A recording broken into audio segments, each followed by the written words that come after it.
Good afternoon. It's Peggy Walsh speaking, Executive Director at the Ontario Public Health Association. Welcome to today's webinar. I'm pleased to be hosting this webinar that's focused on the merger journey of Huron County and Perth District Health Units. I'm delighted to welcome you all today, as well as to welcome our two guests, Dr. Miriam Klassen, Medical Officer of Health and CEO for the Perth District Health Unit, and Dr. Martin Buchhout, Acting Medical Officer of Health, Huron County Health Unit. Many of you may know these are two esteemed guests. Dr. Klassen has been the Medical Officer of Health since 2008 at Perth County, while Dr. Buchhout has served at various points as Medical Officer of Health and Acting Medical Officer of Health for Huron County, first back in 1987 to 1995, later active Medical Officer of Health from 2013-15, and then again from 2016 to the present. So these two medical officers of health have been leading their health units through this merger and supporting their boards of health throughout this journey. From OPHA's perspective, these two health units had put out a call 2 years ago looking for consultants to help them on their merger.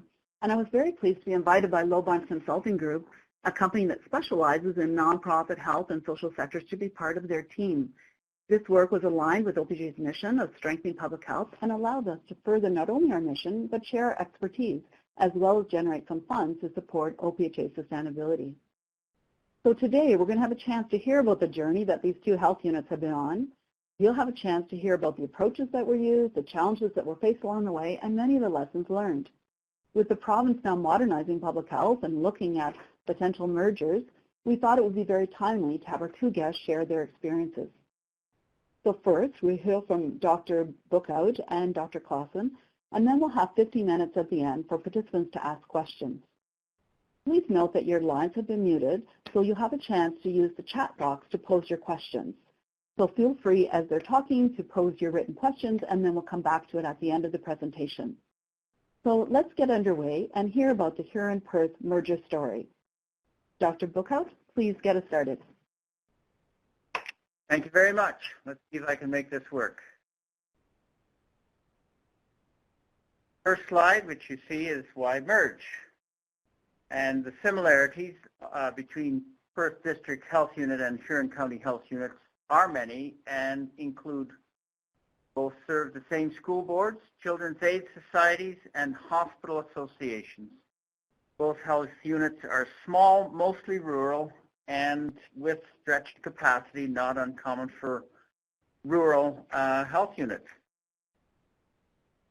A number of years ago, the Board of Health of Huron County realized that they were having trouble keeping MOHs. This was a factor which led them to approach the Board of Health for Perth to explore the possibility of a merger. As well, government health systems transformation work, such as the Patients First Action Plan in 2015, the updated Ontario Public Health Standards of 2017, the expert panel report of July 2017, these were all hinting or suggesting that fewer health units would be an advantage for the province. Fiscal pressures also played a part. Both health units have had flatlined budgets for the past 4 years, and these have led to permanent layoffs, gapping of positions, and of course impacts to programs and services. As well, it was felt that a merger would improve public health services across both countries, across both counties, and would improve these services. Finally, it should be noted that cost savings were not a driver for this merger. The history of this merging process dates back to 1995. It was a long engagement. Discussions on and off throughout these years about a potential Huron and Perth amalgamation were held, and I've alluded to that before. Finally, in 2016, an amalgamation steering group was formed.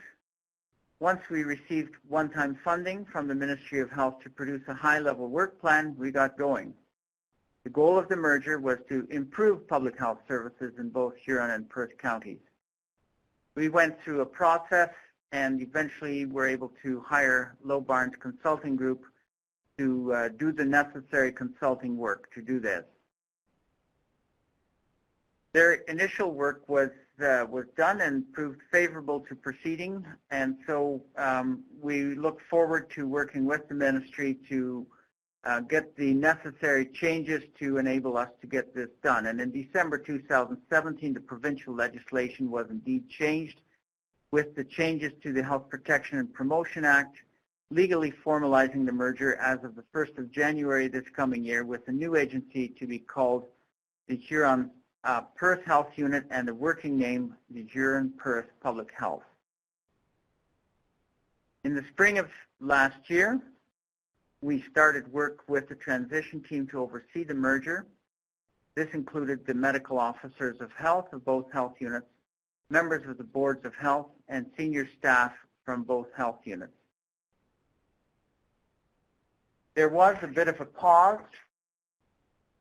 There was a bit of a pause as a result of the election, but we got going again in September of last year with the health units proceeding with planning activities guided by the Merger Work Plan and Low Barnes Consulting Group. As well, consultants were secured for information technology, legal and human resources, and finally communications work. Between April and August of this year, the province proposed changes to the public health system in Ontario, including the establishment of 10 regional public health entities and changing the funding formula between provinces and municipalities. Our proposed regional entity was to be comprised of Perth, Huron, and Grey Bruce.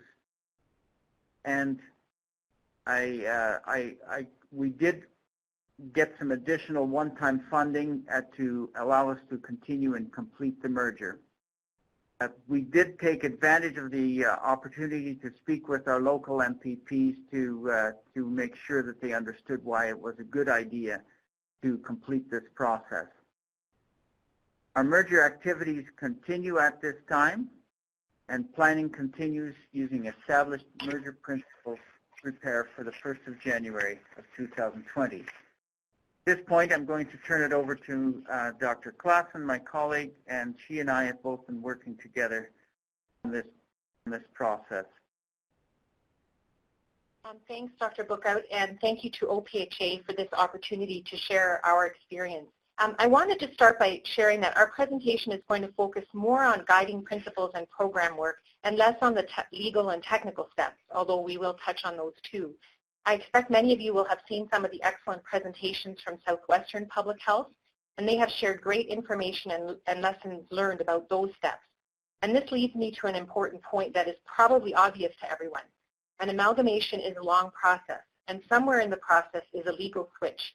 And you can complete the legal step earlier or later in the process, but the amount of work remains the same. In our case, we chose to flip the switch nearer the end of the process.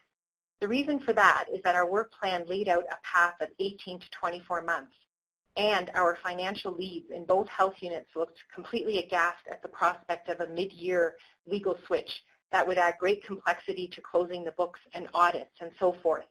So when we were asked to consider our preferred legal date to complete the merger, we chose January 1st, 2020. However, having said that, we've been working at this for over a year, and we expect that work will continue after that date as well. So in our experience, to set up for merger success, it's very helpful to have an oversight body. In our case, we created a transition team with equal representation from both organizations, with both board and senior staff on the transition team. As well, we found it crucial to have consultant support, especially as both our health units are small and lean on resources, both financial and human. First, we retained a consultant to act as a sort of project coordinator at an organizational level. Staff input, especially at the senior level, is still crucial, but the additional support of a consultant experienced and skilled in mergers sets the stage for success. Additionally, although we've had the opportunity to build relationships, particularly at the board and senior staff level, over the entire time that the amalgamation steering group worked together, and although all parties have come together committed to collaboration and committed to creating a new organization that will better serve our communities, there were and there continue to be sensitive and difficult issues. and the assistance of a neutral third party to help negotiate those challenges cannot be overstated. In addition, as mentioned, we hired consultants to provide specific expertise or support for some time-limited projects, such as legal. We do not have in-house legal support, as an example, and IT to cover the amount of additional IT hours required, for example, to extract data from Huron County, which is an added sort of complex step. Even with the consultant support, I can share that we've recorded at least 3,378 hours of staff time dedicated to the merger so far as of September 30th. And finally, I would be remiss if I didn't mention the support we've received from the ministry. Ministry staff have been most responsive and always willing to pick up the phone, talk through some of the details. As mentioned, we did create a work plan with the help of our consultant to outline some of the critical aspects of joining together the two organizations. And we grouped the work into financial, human resources, legal, IT, programs, and communications. This screenshot just shows a part of the high-level Gantt chart. There are much more detailed plans also in a Gantt chart format to outline the steps and to keep us on track.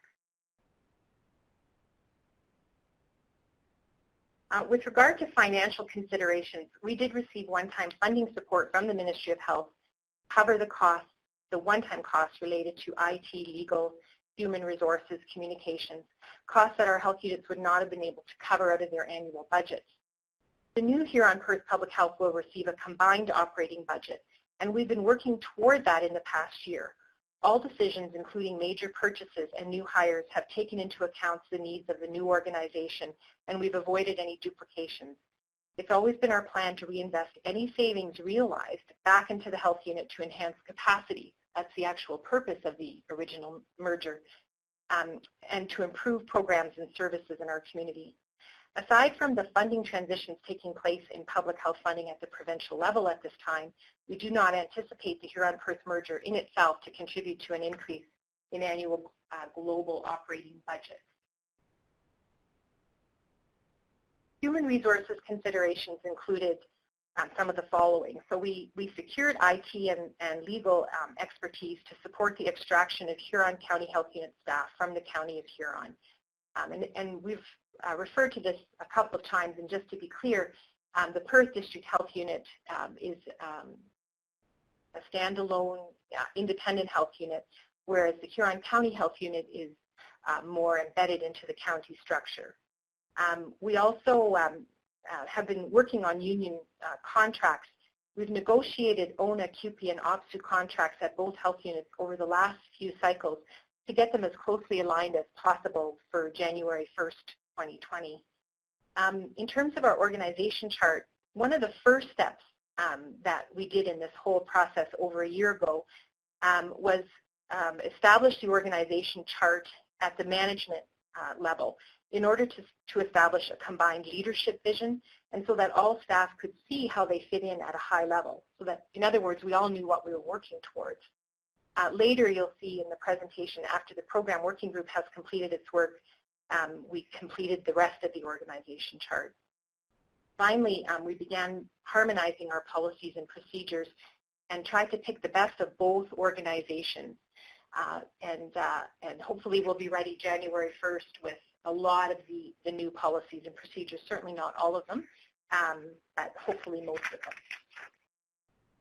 them. Legal considerations have included the following considerations.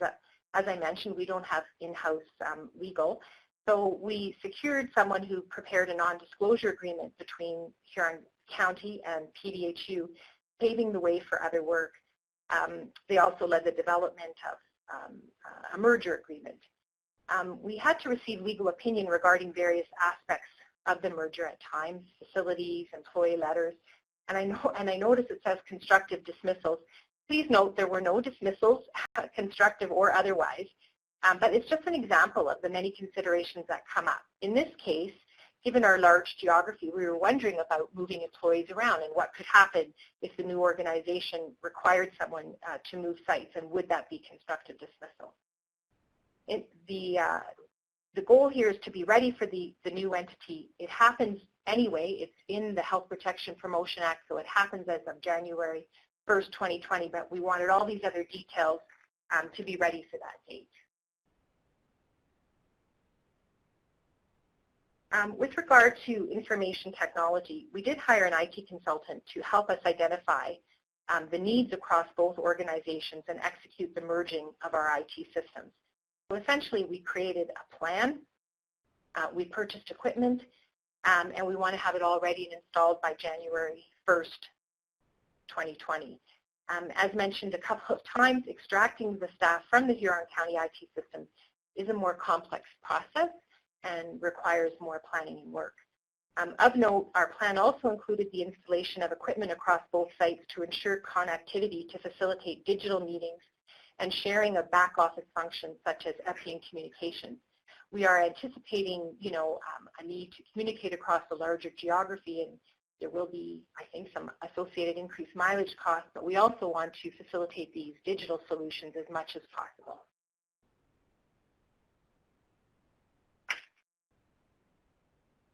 Other two critical aspects that we will expand upon further in the next section are the program planning and communication considerations. For program planning, we developed criteria for staff engagement to review our programs and services and plan for their alignment. And a communications consultant was hired to help oversee all aspects of communications and marketing the new organization, including the development of a report. And that report was based on our current website, staff interviews, other interviews. And that was used to inform our new brand, as well as a joint website and intranet development. Importantly, the work plan was reconsidered after the provincial announcement on April 11th regarding future regional mergers. We altered our approach, keeping in mind that more change is coming. Our goal became to create one lean, well-functioning service delivery area that could function within a larger regional public health entity.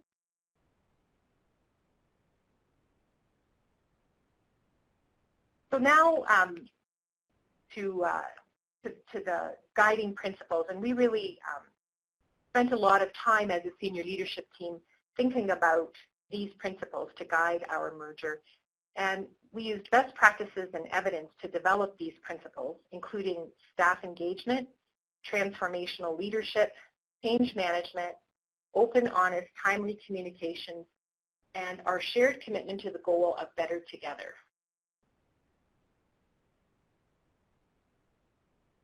So this gives a high-level overview of our program planning, and the next couple of slides will go into a little additional detail. But we started by going through a current state analysis, where a current state analysis is created for each program with information gleaned from annual service plans, work plans, budgets, and also input from current program managers and staff. And then we went through a validation process, and we involved staff designates who facilitated meetings with colleagues and collected input. And the current state analysis process was really important to serve. It served to provide clarity to all staff at both health units about how and what work was actually being done, and make sure that we were working from facts and not assumptions. And then we used that information to do future state planning. So we had developed program subcommittees, and again, working with staff designates, they collected feedback and started to design recommendations around what the future program should look like for the combined health unit. And that information was eventually used as well to complete the organizational chart. At the same time, I should mention that historically our two health units were often already working together. One example is that we share two school boards, so the Avon-Maitland District School Board and the Huron Perth Catholic District School Board across both health units. So we were already familiar with working together in some areas, such as school immunization. What we consciously did as a management team right away a year ago was to give staff permission to start working together more often, more frequently, where it made sense. And so over the past year, program managers and staff had already begun efforts to align programs, and they're at various stages of that. One place in particular where some great work has been done is the Foundation Subcommittee worked together to complete a template and a guide to support our operational planning for 2020. And so we will have our teams, we have a template and a tool, and that will be used to plan our programs for 2020. And to be clear, that doesn't mean they're all completely aligned. Some of the plans will be keep doing it this way in Huron, keep doing it this way in Perth.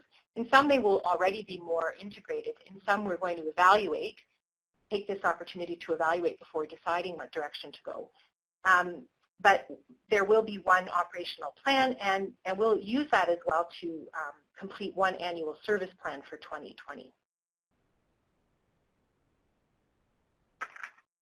A little more detail about what the program subcommittees did.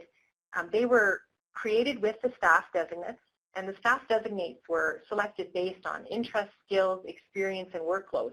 And there might be more than one staff designate per program. And this was in each health unit. And they were responsible for gathering feedback from their colleagues throughout the planning process and sitting on the program subcommittee.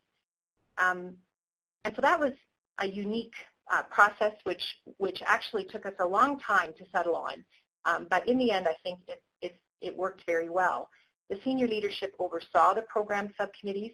Members included directors, and current and future program managers, and staff designates. The staff designate role, as mentioned, was really a key staff engagement principle. And the program subcommittee recommendations were then received by the program working group.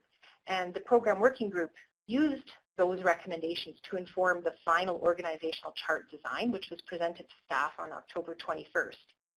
We were very pleased with the staff participation in the current state analysis and especially the future state analysis processes. And we saw that it was an opportunity to really get to know future team members, even though the teams weren't completely sorted out until, it was shared on October 21st. You started to get more and more of an idea of who you would be working with and how we might work together. And we felt, and managers as well, were excited by the way we started to identify the benefits of merging through that process. We were able to identify where there would be more capacity, where skill sets in one health unit would complement skill sets in another health unit. So moving then to staff engagement, or continuing rather on staff engagement, the portal was another important component of staff engagement, and it was a central resource for merger communications. So it was online. Staff were able to log in, and on the portal you would see key messages from all the various working group meetings, documents related to the merger such as the work plan that I showed you earlier, Q&As, and a getting to know you section. The Ask a Question feature was there so that staff could submit questions confidentially and receive a response in 24 hours. And staff knew that the question might be summarized and included in a Q&A section. And so that Ask a Question feature was confidential but not anonymous, because there were a few people, of course, working to answer the questions that would see who asked it. Staff also attended staff from both health units also attended 2 events, one in the spring of 2019 and one in the fall of 2019. So they were joint all-staff meetings where we were able to share information but also get feedback to inform future steps. Staff were invited to attend branding focus groups or contribute to an online service conducted by our consultants in the spring of 2019. And that research, brand research report was created and then used to inform the final design of our logo and marketing material. So, we've mentioned the key work that consultants contributed, but also there is a big commitment of management and staff time. As mentioned earlier, one of the first activities we completed was to create the high-level, and now I'm going to be speaking, about transformational leadership. So to support the leadership, one of the first activities we completed with the consultants was the high-level organizational chart, which was at the management level. Again, that way, all of us at each health unit knew how we fit into the new organization and what we were working toward. This was introduced to staff through email and then presented in all staff meetings, along with a follow-up summarized Q&A document. There were also monthly meetings with managers and directors in the new organizational structure. That began in October of 2018 and has continued. And in fact, those meetings are becoming more frequent now as we enter a phase of more intensive work. Change management is a standing item at the Huron Perth Public Health Managers meetings and at team and department meetings. And we also had change management education sessions led by a consultant, particularly for managers. Managers have been at the helm of the program planning process, and that allowed them to connect with their new team early in the process.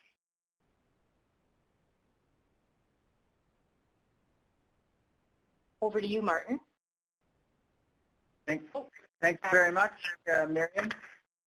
It's perhaps not accidental that Miriam has taken us through a fair bit of what's been going on, and this was to reflect the fact that I, as acting medical officer of health, don't have as much of a stake in how the combined health unit will look as Dr. Klassen, who will be the MOH, and the various managers and directors who will have to be working with her.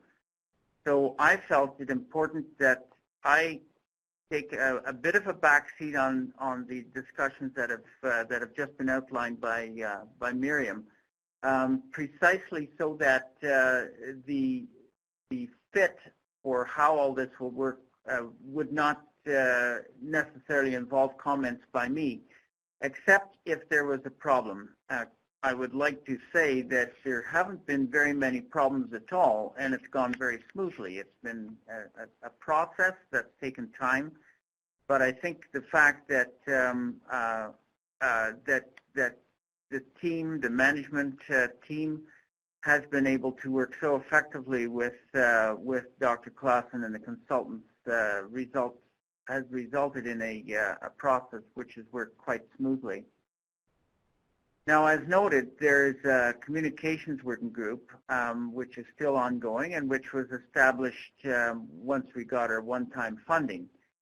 The membership includes the communication managers from both health units, both medical officers of health and the consultants. I attended a few meetings, but then have made myself available to be involved as required, and I've not necessarily felt it necessary to attend all the meetings. The communication group established the communication plans, all staff emails, question and answers, key messaging, and led public and stakeholder activities. A key message for staff, boards, partners, local governments, MPPs, and the public always been that a Huron Perth Health Unit will be better together. This key message was reiterated when the government pronounced public health restructuring to create 10 public health units, and this has resulted in a possible further amalgamation with Grey Bruce in 2020 or later. And even that is not, it may not be the end of the story, and there's still further discussions which may take place. However, we've felt that the key message, better with a slight addition, better or stronger together, is still important in the face of further amalgamation in our region.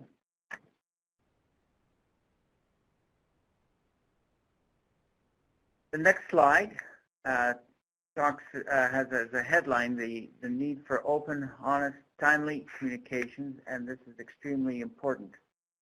We've realized early on that it is important to keep lines of communication open among all the different working groups.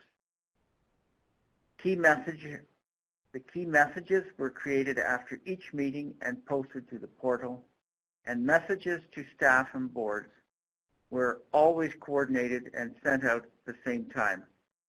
There were a couple of times when this didn't occur quite as beautifully as we'd hoped, but as the expression goes, There was the occasional mistake, but we're not afraid to apologize and correct this kind of stuff. It is complicated, and I think the overall effort was quite successful. At this point, I'll turn it back over to you, Miriam. Carry on. Thank you. And I'm going to talk a little bit about change management.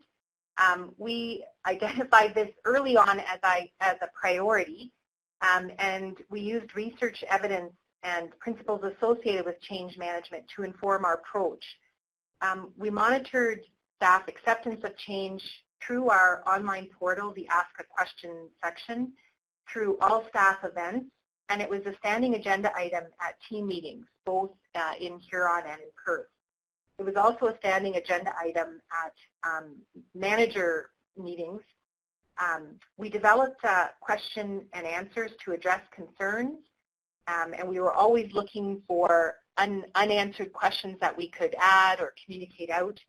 And we had support and education for managers with some specific additional training around change management provided for managers.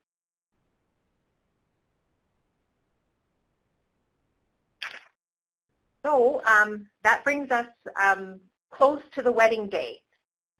Huron Perth Public Health will be legally established as of January 1st, 2020. Key aspects of the organization will be in place. The legal framework, the merged IT systems, new website and intranet, HR processes, key policies and procedures. Program planning is well underway. Alignment and operationalization will continue among the new teams after January 1st, 2020. We've already mentioned some of our recommendations regarding key enablers, which include our transition team, consultant support, and ministry support, including the one-time funding to cover the one-time costs. And as Dr. Bookout mentioned, it's important to know that there will be missteps and there will be course corrections, and that's okay, just to communicate honestly about those. Finally, I will say on a personal note, I want to make a comment about readiness, board readiness, personal readiness. And I'll share that I myself have long feared the amount and complexity and potential pitfalls of the work involved in a merger like this. Since I was first hired almost 12 years ago at PDHU, I've had discussions about merging, now and then with MOHs at Huron County Health Unit, at the board level, and I've always felt that merging Huron County Health Unit and Perth District Health Unit was the right thing to do. However, I also was always hoping that someone else would do it. Now that we're well into the process, as I reflect, I can confirm that I was absolutely right, and no surprise to you, it's a lot of work, and it's very challenging work to bring people together in this way. However, it's also been very gratifying to watch the process and to be part of creating an organization for people in Huron Perth that will be stronger and better able to provide public health programs and services. I recently read a quote from Barack Obama that resonated with me. Change will not come if we wait for some other person or some other time. We are the ones we've been waiting for. We are the change that we seek. I just want to really credit the great staff and boards at Huron County Health Unit and Perth District Health Unit and Dr. Bookout for their dedication to this process. Well, thanks very much. Sorry, Miriam, go ahead. I was just going to say, and that's the end of our presentation. Yeah, so I just wanted to thank you both for your candor, for on the one hand taking us through those key steps and the components of each of those steps, and then also your personal experience through going through that. We wanted to open the lines now for comments and questions, and we encourage those of you that do have comments and questions, please do fill that out. And I see that we already have a question from Niagara. So I'll just repeat that question, which is, how did you determine what health unit priorities will continue from each of the health units, or did you create new priorities and move people to those teams? So Martin, do you want me to take a stab at this first? And then that would be great. Go ahead. Okay. Well, I would say, you know, we did a little of both, and we're trying to do that at every level of the organization. So, I mean, the board has been talking about, the two boards have been talking about what their priorities are. We've had several joint board meetings throughout the process as well, actually one just yesterday, I guess it was. And so they would talk about priorities at their level. The senior management team has talked about priorities, and at the team level, we're encouraging people to talk about priorities. And so the process has been a difficult one because we've chosen to use the process with a lot of staff engagement, you know, and sharing of information and talking about it. But I think it's serving us well. And so I would say that some of our priorities are new. Many were common anyway. Were common to both of us because we were very similar health units serving similar communities. And some are probably yet to be worked out and will continue. I'd just like to add that we've been able to identify that we are not clones of each other. We do have programs in Huron County which are different from those of Perth County, and one of the obvious ones is that we are next door to Lake Huron, so we have a beach sampling program, which is of course a little more comprehensive than that of Perth, which is landlocked. So that's just an example of a program that we feel is in the public interest to continue, and I think what has happened in the process that we've engaged in is we've been able to identify those and work out whether or not those kind of things are worth continuing. And as far as I know, the beach sampling process that we do in Huron County will certainly continue in the future. It's a matter of communicating these communication back and forth and working it out on the basis of consensus. And I think it's worked quite well. Thank you. I see we have a question from John in Northwestern who's saying, what a great presentation that has generated so many questions. And they're asking, can you talk about governance and the redistribution of management and staff? Were any positions lost? So maybe I'll start on that. I mean, in terms of governance, so at the board level, that was planned some time ago with board input as to the number of municipal councillors would be part of the new board, and that's in the Health Protection Promotion Act. And then the board has discussed the number of provincial appointees they would like to try and secure, and they've talked about you know, a skills-based board and how we would like to see that happen. So we've done some work on that. In terms of management and staff, we haven't lost any positions, but keep in mind, as I said, that we've been working at this for many years, right? Since the amalgamation steering group met, we've been strategic and sharing information, and it takes a lot of trust to do that. There was a natural opportunity because Dr. Bookout, as he's mentioned, is an acting MOH, so Huron County Health Unit did not have a full-time MOH, and Huron County Health Unit was purchasing services from Huron County, such as finance. So we knew that we wouldn't have to, you know, that those were positions that weren't going to be let go, that, you know, that we would just fill with PDHU. But every hire, I would say, since we really started these talks in earnest, we've thought about carefully, and what is the capacity across both health units, and what is the need across both health units. And so we've deliberately gapped certain positions. For instance, there was thought of an HR manager, which is not in our current plan. It was in, but given the potential next step of merging with Grey Bruce or someone else, we're going to hold off on that. So there have been no lost positions. And what I would add on the governance item is that we've based our discussions on board composition on the basis of population. So between Huron and Perth has the larger population, so they have more of the membership from Perth. It reflects that on the board. There is a preponderance of board membership from Perth. It's only one member, but it's, you know, it recognizes the fact that Perth Health Unit serves a larger population. And as far as the management situation is concerned, we are fortunate in that that I will be leaving the position once as acting MOH once the merger takes place. I suspect that in the situation for some other health units, there's going to be some negotiation that has to take place about who takes the reins and who reports to whom. And I don't know if there's anything that I can offer beyond pointing out the obvious, that we had some situations in Huron and Perth that were very advantageous towards merging, and Miriam has pointed that out already. Thank you. I see we have another question from Lucia. Is asking about if you have some priority setting tools that you can share. Yeah, so I think we could share the process and the tools we use to do the current state analyses and the future state analyses. And that's where we really did see the ideas coming from staff,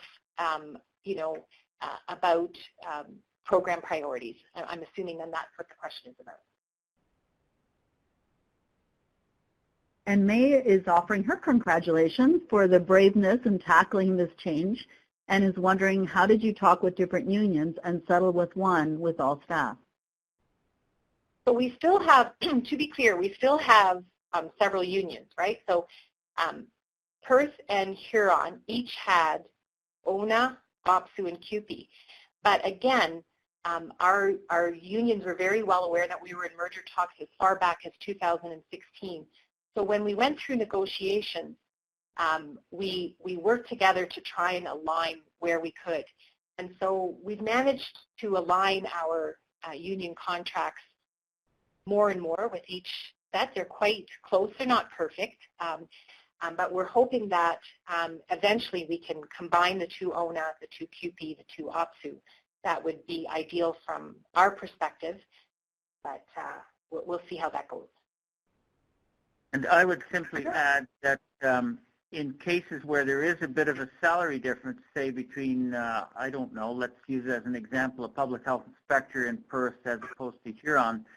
Let's say, for example, that Huron makes slightly more than Perth. We made a determination at the beginning that there would not be a salary cut for the Huron entity. The salary might be frozen until such time as negotiations worked out the differences. But that's also been something we've made clear. Just to jump down, I see that a question from Peterborough was about have all the union contracts been completely merged. So I believe that you have tackled that, unless there was anything else to add on that question. Yeah, no, they're not merged, but we've been aligning them as much as we can. So moving back to the question from Gray Bruce, someone's asking, what change management training did managers work through? So we had a couple of workshops led by consultants, as well as it was a standing item on our meeting agendas, so that we could work through questions and identified additional questions we wanted clarified or we wanted additional training on that the consultant would build on. And I see that Kristen from OPHA is also on this theme of change management. Is wondering if that change management training was also available for team members. I mean, we did a little bit about change management for all staff at the joint all-staff meeting. I think most change management, though, is a management kind of role. I think I would add that I think we tried to indicate to staff that we would change as little as possible. And I think that the organizational chart, which was produced on October 21st, reflects a lot of work that was done to try to minimize the amount of disruption there, at staffing level. So I think part of the process was to try to ensure that if change was necessary, it would be minimized, and only to the extent that it would be necessary to ensure that the programs were carried out as as well as possible. But I think we did try to work with staff through management to minimize the disruptive aspect. I see in Halton region we have a question where they're referring to your mention of not filling vacant positions, but we're wondering about duplicate positions. So where, for example, you might have two managers running the same program. How was that dealt with? So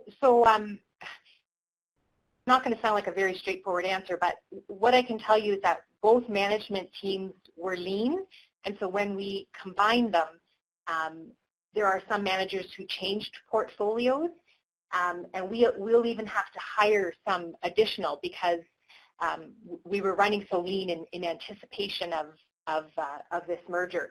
So we were fortunate in that we had the runway where we could plan for this. So some managers had to change, but we didn't have to. We didn't have an excess of managers. And again, it may be just circumstance, but one or two, or maybe even more, but at least two of our of the leadership team within both health units chose to retire before the merger took place. So that has helped as well. And again, the process of amalgamation has been going on for some time. So management staff from both health units would have had a chance to reflect on how they would deal with the amalgamation.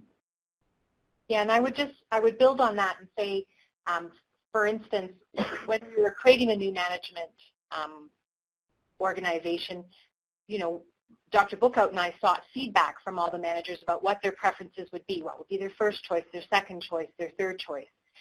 So we tried to really get as much input as possible for our decisions. The same thing happened at a staff level as well, where we saw that, for instance, with health promoters, there might be, an opportunity for different kinds of assignments that were new or different or a change. Then we would seek input from staff and see what their preferences might be, always knowing that everyone cannot have their first choice, but that we're interested in knowing where people are most interested in working. You see, our next question is focused on, are there any program areas where staff from one public health unit are unionized and not unionized from the other?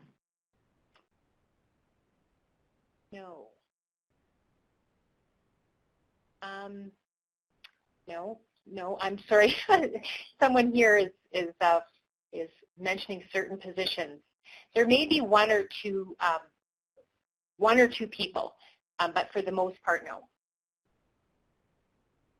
All I can say is from Huron County's perspective, we've worked it out, and I'm not aware of any particular situation. I stand to be corrected, but it's not been an issue. So for our next question, how did you monitor staff acceptance of change? What indicators did you use to determine if you had to do more or less of something? Any red flags? For example, don't do this.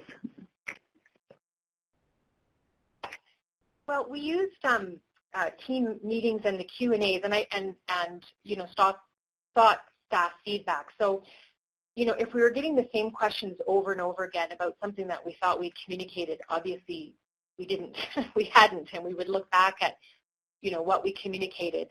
And so, it has to do with the nature of the questions too. Were they sort of more technical, or were they more, concerned about, unclear about the future of their, of the organization. So I think it was mostly staff questions and input and feedback that we used.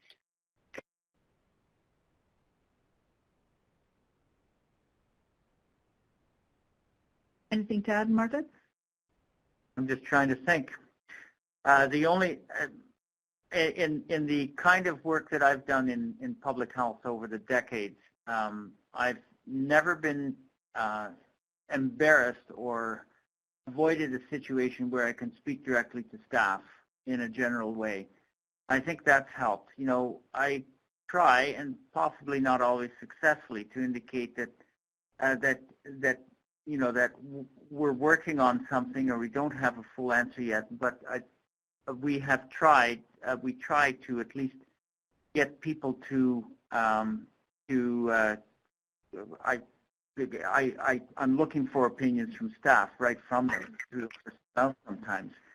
And also, I think at our management meetings, we have a regular standing item on staff issues and what's going on and what are the concerns being expressed. And we spend a fair bit of time at those meetings to deal with anything that comes up, on the assumption that 5 or 6 heads have perhaps a better way to approach a particular issue than just one.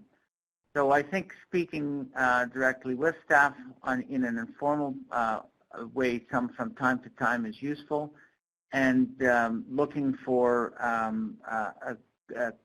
solutions at the management level where one manager is not afraid to ask for advice on how to deal with a difficult situation from other managers. It's worked quite well for us. Yeah, and I think you're so right, Martin, about it's that honest, open, timely communication. Communicate what you know that you can share when you can do that. An example of that was we had planned an all-staff meeting where we were going to do, we had certain activities planned, and then right before it was the announcement about the regional merger, which created a lot of uncertainty. We didn't have the answers either. And we continued with that all-staff meeting to work on what we could work on internally, continue the program alignment. And we were just honest about what we didn't know. But that was an example, Martin, of like you say, sharing what you can as soon as you can. I see that we have a question from Halton Region, and they're thinking they might have missed this, but I don't recall you mentioning about both office locations. Are all the office locations remaining open? Yeah, so just to clarify a little, Perth has a main office in Stratford, and then a couple of other satellite sites, as well as for certain Mother and Young Child Clinic, we have a few little sites. And Huron County Health Unit is similar. They have their main office in Clinton, but they have a couple of other sites that they use for various things. But this is, we should have mentioned this earlier. This gets back to priorities and principles. The boards decided very early on, one of the principles of our amalgamation is that public health is a community program, service, and it needs to be in the community. So there was a commitment from both boards from day one that there should be a presence in both Huron and Perth. There are still outstanding issues precisely in how we're going to deal with the physical plant in both counties.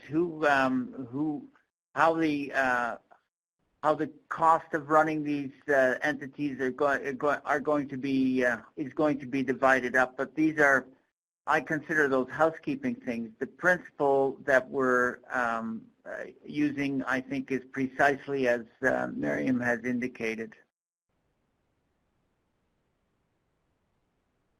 I see Lucia's asking about what your combined staffing numbers and population are. All right, so help me out here, Martin. So the population, Perth is around 74,000 and Huron is around 69,000, is that right? Sounds about right. And staffing numbers, we're around, depends if you're counting it bodies or full-time equivalents, we're around 94 full-time equivalents, and I think you're around 75 or so? Sounds about right. We have 85 bodies or thereabouts, but the FTEs are lower than that, yes. I'm just looking at our chat box, and unless someone else is going to start typing, it looks like that we've covered a lot of ground here with the different aspects of your presentation where people wanted to hear more details. And I see that there's one more question that's going to be posed. If anyone else has a final question, we'll be looking at ending the webinar in a couple of minutes. So we'll just wait until that question comes up. You were talking about location, and and the importance of making sure the community gets served. So my sense of staff are always wondering, oh, am I going to get to continue working with those communities that I care about? So we do see here a question from Alana. Do staff get to choose what office they work out of? Well, going back to that principle about providing service across both counties, we sort of started with the principle that probably wherever you are and whatever you're doing at a staff level is what you're going to be doing starting January 1st, 2020. So we're not planning to move anyone around as a starting position. We did also, as a principle, make it clear to the management staff that in order to manage teams across the geographies, there's going to be more mileage, more travel expected from managers for sure. And we expect there'll be a little bit more of that with staff as well, although, as I mentioned earlier, we're hoping that the connections through our new technology will help with that, especially given our weather out here in the winter. But having said that, if staff would like to choose locations, then there will be those opportunities, and it'll be the usual processes when we post a new job or assignment or an opened up a vacant one, and staff would like to request a change, they'll be able to do so, or during their usual meetings with their managers, they can express a desire to change, and we'll make that happen if we can. Now here's an interesting final question, which is, you talked about doing combined events. Have you thought of, or have you done any sort of farewell events, in a sense, saying goodbye to the previous entity? Yeah, in fact, that is happening in both health units. I think as part of all of our change management, we all had to go through our letting go of our old organizations and moving on to the new ones, or honoring them. And so it's my understanding that in Huron County Health Unit there's a committee to do that, and we're having an event in December here at PDHU. Yes, we've had a commemoration committee which has been very active, and at all staff meetings they've reviewed the history of our own health unit, and certainly I've been educated. But we have a special logo for our health unit. Apparently we have been active in the county as a health unit for 70 years this year, and that has been a source of pride, and has resulted in the development of a specialized logo. Yeah, the commemoration committee has been very active, and there are still, I think, at least 2 more events coming up. So yes, it's an important feature, and it's important to celebrate what we have accomplished.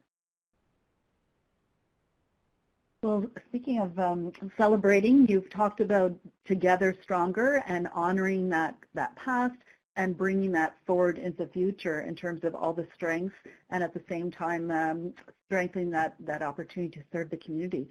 So I do want to thank you on behalf of all our participants today, to the 2 of you, for being our guests, for being part of this webinar, so that our public health sector and others can learn more about your long engagement and the history of the Huron Perth unit merger story. So thanks again to Dr. Bookout and Dr. Klassen for taking the time to be part of our event today. And thanks to you, those of you on the line. We will be recording, and this session has been recorded, and it will be posted on OPHA's YouTube channel. And I did want to remind those of you that are on the line that we do have other events coming up. There's other webinars that are posted on our website. We have our annual fall forum on climate change and health and sustainable eating happening on November 13th and November 14th. And we also have our Lean Sigma training that's coming up later in November. So again, thanks to our guests today for your candor and sharing so freely the experiences that you went through and lessons learned. And thanks to you for those of you that have been asking us some terrific questions. Enjoy the rest of the afternoon. Thank you. Bye-bye.